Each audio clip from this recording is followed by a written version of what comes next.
Assalamualaikum warahmatullahi wabarakatuh. Perkenalkan, nama saya Faida Zulfa Zahra dan rekan saya Ania Rahma. Di sini, kami akan mempresentasikan hasil mini skripsi ekonomi trika 2 kami yang berjudul Pengaruh Tingkat Pengangguran Terbuka dan PDRB per kapita terhadap Indeks Pembangunan Manusia di Pulau Sumatera tahun 2017 sampai 2022. Baik, langsung saja. Untuk yang pertama adalah latar belakang. Dari mini skripsi kami ini, latar belakangnya, Indeks Pembangunan Manusia atau IPM merupakan indikator penting untuk menilai kualitas hidup masyarakat, mencakup aspek kesehatan, pendidikan, dan standar hidup. Di Pulau Sumatera, IPM menunjukkan tren peningkatan selama 2017 hingga 2022. Namun, antar provinsi masih terdapat kesenjangan yang dipengaruhi oleh kondisi sosial ekonomi wilayah. Namun, dua faktor yang berperan besar dalam ketimpangan tersebut adalah tingkat pengangguran terbuka (TPT) dan PDRB per kapita. Tingginya TPT dapat menurunkan pendapatan, membatasi akses terhadap layanan dasar, dan menghambat peningkatan IPM. Sebaliknya, PDRB per kapita yang tinggi mencerminkan kemampuan ekonomi daerah dalam menyediakan fasilitas pendidikan dan kesehatan, sehingga dapat meningkatkan kualitas hidup masyarakat. Melihat dinamika TPT dan PDRB per kapita yang cenderung berubah dari tahun ke tahun dan tidak merata di Sumatera, penelitian ini penting untuk dilakukan untuk memahami bagaimana kedua variabel tersebut mempengaruhi IPM di setiap provinsi. Selanjutnya, berdasarkan penjelasan latar belakang tersebut, perumusan masalah dalam penelitian ini adalah yang pertama, bagaimana pengaruh tingkat pengangguran terbuka atau TPT terhadap Indeks Pembangunan Manusia di Pulau Sumatera tahun 2017 sampai 2022. Yang kedua, bagaimana pengaruh PDRB per kapita terhadap Indeks Pembangunan Manusia atau IPM di Pulau Sumatera tahun 2017 sampai 2022. Dan yang ketiga, bagaimana pengaruh tingkat pengangguran terbuka atau TPT dan PDRB per kapita secara bersama-sama terhadap Indeks Pembangunan Manusia. Selanjutnya, ada tujuan penelitian.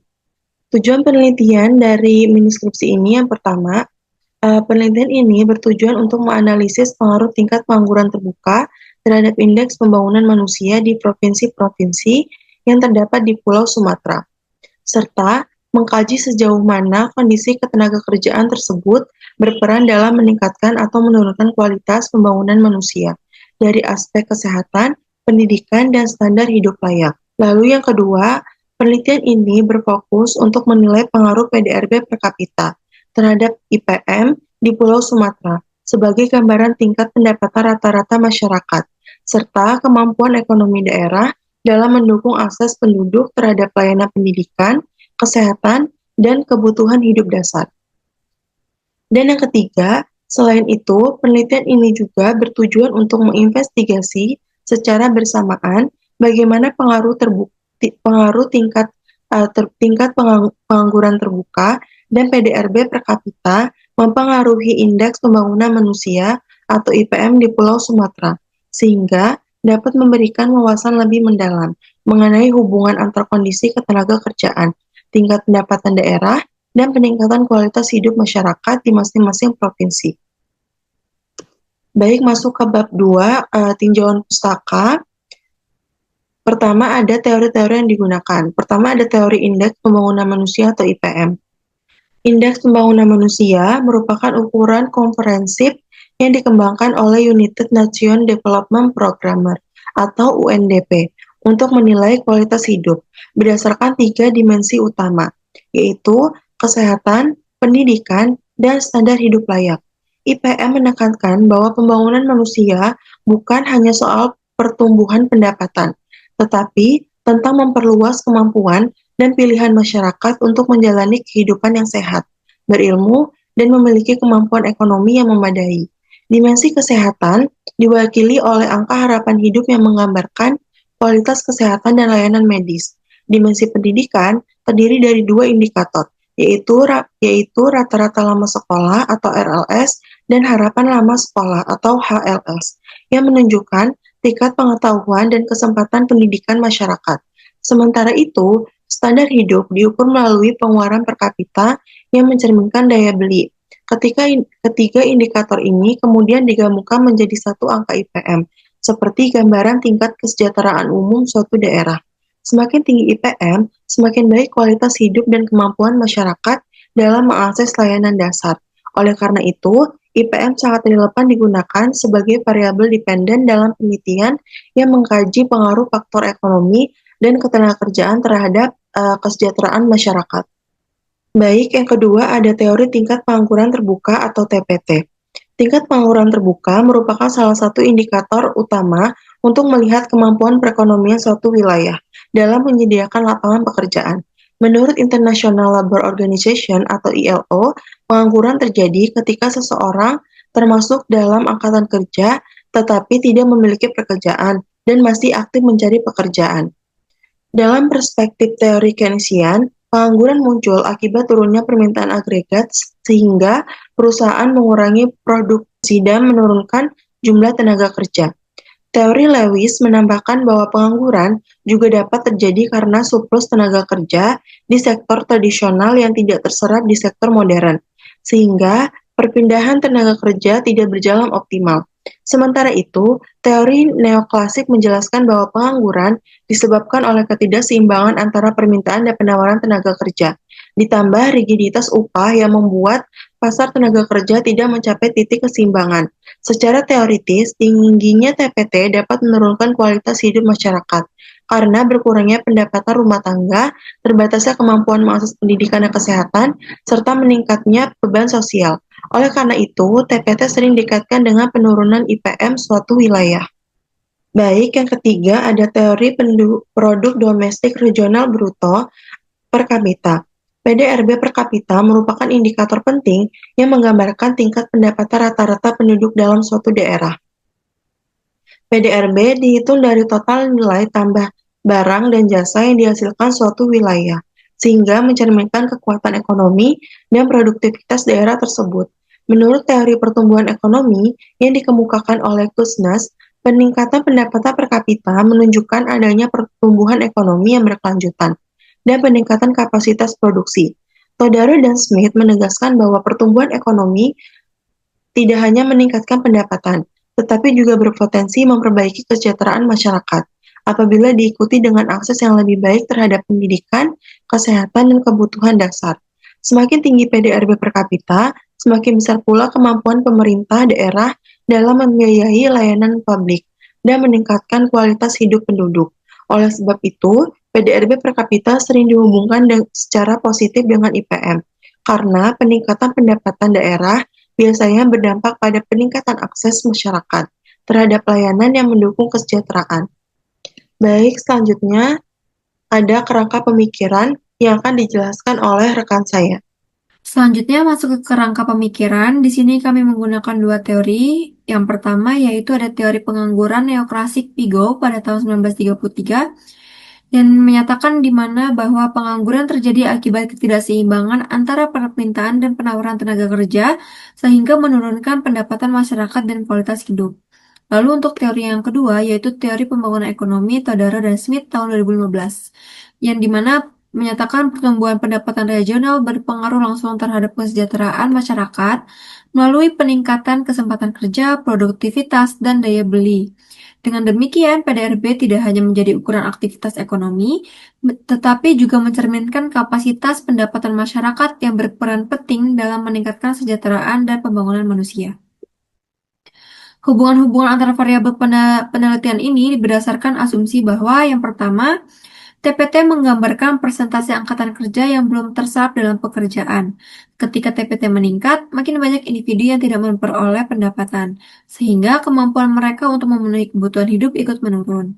Situasi ini pada akhirnya dapat memperlambat capaian kesejahteraan masyarakat dan berdampak bagi IPM. Lalu yang kedua, PDRB menggambarkan bertambahnya kapasitas ekonomi suatu daerah dalam menghasilkan nilai tambah. Ketika PDRB meningkat, pendapatan masyarakat cenderung ikut naik sehingga daya beli juga menguat. Cenderung ikut naik sehingga daya beli juga menguat. Kondisi tersebut mendorong peningkatan konsumsi pada layanan pendidikan, kesehatan, serta kebutuhan pokok lainnya. Dalam jangka panjang, pertumbuhan PDRB berkontribusi pada peningkatan kesejahteraan dan IPM. Lalu selanjutnya masuk ke metode penelitian. Jenis data yang digunakan merupakan data kuantitatif meliputi data TPT, PDRB per kapita, dan IPM. Data yang digunakan bersifat panel. Lalu untuk pengambilan data, yaitu data sekunder yang diperoleh dari publikasi resmi Badan Pusat Statistik atau BPS. Lalu analisis data pada penelitian ini dilakukan dengan menerapkan model panel dinamis melalui metode Generalized Method of Moments atau GMM. Pendekatan ini sangat relevan karena variabel yang digunakan, terutama IPM, cenderung dipengaruhi oleh kondisi pada tahun sebelumnya.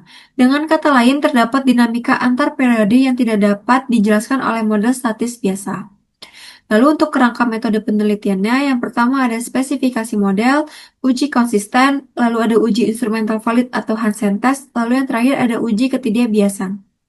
Lalu selanjutnya untuk masuk ke hasil dan pembahasan, di sini yang pertama ada spesifikasi model, yang dimana modelnya menjadi IPM, IT, yang dimana I itu irregular atau kode dari cross section, dan T itu adalah time series. Lalu sama dengan beta 0 plus beta 1 TPT-IT plus beta 2 PDRB-IT plus EIT. Pada penelitian ini, hasil estimasi model panel dinamis menggunakan metode First Difference Generalized Method of Moments atau FDGMM. Penggunaan metode FDGMM dilakukan karena model yang digunakan memasukkan variabel dependent lag atau IPM-1, sehingga berpotensi menimbulkan masalah endogenitas serta bias pada estimator OLS maupun fixed effect model. Metode FDGMM mampu mengatasi permasalahan tersebut dengan memanfaatkan instrumental variables dari nilai lag variabel itu sendiri. Lalu selanjutnya ada hasil estimasi FDGMM.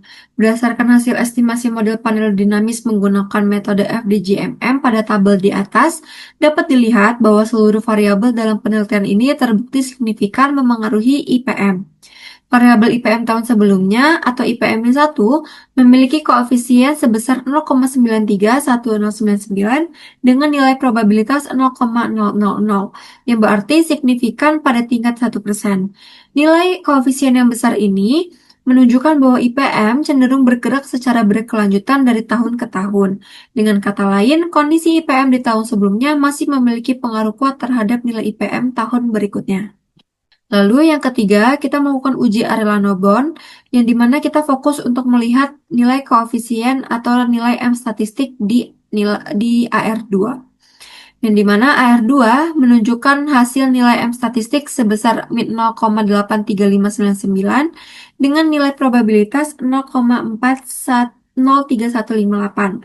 Nilai probabilitas ini juga lebih besar dari 0,05, sehingga dapat disimpulkan bahwa tidak terdapat autokorelasi order kedua pada residual model. Kondisi ini menunjukkan bahwa model FDGMM telah memenuhi salah satu syarat penting dari metode GMM, yaitu residual yang bebas dari autokorelasi. Dengan demikian, model dapat dianggap valid dari sisi spesifikasi dinamika residualnya. Lalu yang keempat ada uji validitas instrumen. Dalam uji validitas instrumen ini memiliki hipotesis yang berlaku. Yang pertama yaitu ada H0. Jika p-value lebih dari 0,05, yaitu maka tidak berkorelasi dengan error term dan valid. Dan ada HA, jika p-value kurang dari 0,05, maka berkorelasi dengan error term dan tidak valid. Pada tabel di atas, di sini dapat kita lihat bahwa nilai J statistik yang diperoleh adalah sebesar 6,4696 dengan nilai probabilitas atau J statistik sebesar 0,486105. Jika nilai probabilitas tersebut lebih besar dari tingkat signifikansi 0,05, sehingga H0 diterima. Artinya, instrumen yang digunakan dalam model dinamis FDGMM dapat dianggap valid karena tidak terdapat indikasi bahwa instrumen berkorelasi dengan error term. Lalu yang terakhir ada uji ketidakbiasan.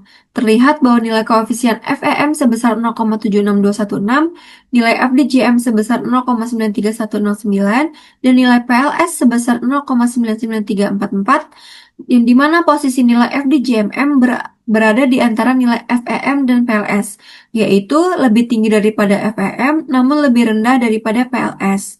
Kondisi ini menunjukkan bahwa estimasi FDGMM memenuhi kriteria ketidakbiasaan yang diharapkan. Jadi dapat disimpulkan bahwa model FDJMM tidak bersifat bias karena nilai koefisiennya berada dalam rentang estimasi dua metode pembanding, yaitu FEM dan PLS.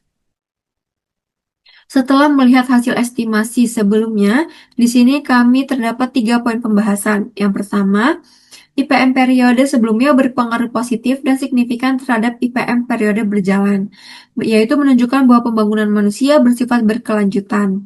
Provinsi dengan IPM tinggi cenderung terus meningkat karena dukungan infrastruktur sosial yang memadai. Hal ini menegaskan bahwa pembangunan manusia memerlukan proses bertahap, konsistensi kebijakan, dan investasi sosial yang berdampak jangka panjang. Lalu yang kedua, TPT berpengaruh negatif dan signifikan terhadap IPM di Pulau Sumatera. Semakin tinggi pengangguran, semakin menurun daya beli dan akses masyarakat terhadap pendidikan, kesehatan, dan standar hidup. Dampak ini terlihat jelas pada tahun 2020 pada saat pandemi, yaitu meningkatkan pengangguran di hampir seluruh provinsi di Sumatera dan memicu stagnasi bahkan penurunan IPM. Karena itu, stabilitas pasar kerja dan penurunan pengangguran menjadi faktor kunci dalam percepatan peningkatan pembangunan manusia di Sumatera. Lalu yang ketiga, PDRB per kapita berpengaruh positif dan signifikan terhadap IPM di Sumatera, menunjukkan bahwa pertumbuhan ekonomi daerah meningkatkan kesejahteraan masyarakat. Provinsi dengan PDRB per kapita lebih tinggi cenderung memiliki IPM lebih baik karena mampu menyediakan layanan publik seperti pendidikan, kesehatan, dan infrastruktur. Dengan demikian, pertumbuhan ekonomi menjadi instrumen penting dalam meningkatkan kualitas hidup masyarakat di Sumatera. Baik, yang terakhir kesimpulan di sini kami menyimpulkan ada 5 poin. Yang pertama, IPM periode sebelumnya berpengaruh positif dan signifikan terhadap IPM periode berjalan pada provinsi-provinsi di Pulau Sumatera selama periode 2017 sampai 2022. Lalu yang kedua, TPT berpengaruh negatif dan signifikan terhadap IPM pada periode penelitian 2017 sampai 2022. Semakin tinggi tingkat pengangguran, maka semakin rendah capaian pembangunan manusia yang ditunjukkan melalui menurunnya akses masyarakat terhadap pendidikan, kesehatan, dan standar hidup layak. Lalu yang ketiga, PDRB per kapita berpengaruh positif dan signifikan terhadap indeks pembangunan manusia selama tahun 2017 sampai 2022 di Pulau Sumatera. Peningkatan PDRB per kapita mencerminkan meningkatnya pendapatan masyarakat yang dapat mendorong akses terhadap pelayanan publik, konsumsi, dan peningkatan kesejahteraan. Lalu yang keempat, secara bersama-sama variabel TPT dan PDRB per kapita berpengaruh terhadap IPM pada provinsi-provinsi di Pulau Sumatera. Kombinasi peningkatan pendapatan dan penurunan pengangguran terbukti dapat memperbaiki kualitas hidup masyarakat. Lalu yang terakhir, berdasarkan pengujian spesifikasi model FDJMM termasuk uji Arellano-Bohr, Hansen test, serta uji ketidakbiasan, model yang digunakan dalam penelitian ini dinyatakan valid, konsisten, dan bebas dari autokorelasi orde kedua. Sehingga hasil estimasi dapat dipercaya untuk menarik kesimpulan mengenai faktor-faktor yang mempengaruhi IPM di Sumatera. Sekian presentasi mini skripsi mengenai pengaruh tingkat pengangguran terbuka dan PDRB per kapita terhadap indeks pembangunan manusia di Pulau Sumatera tahun 2017 sampai 2022. Mohon maaf jika ada kekurangan dan kesalahan dalam penyampaian. Kami akhiri. Wassalamualaikum warahmatullahi wabarakatuh.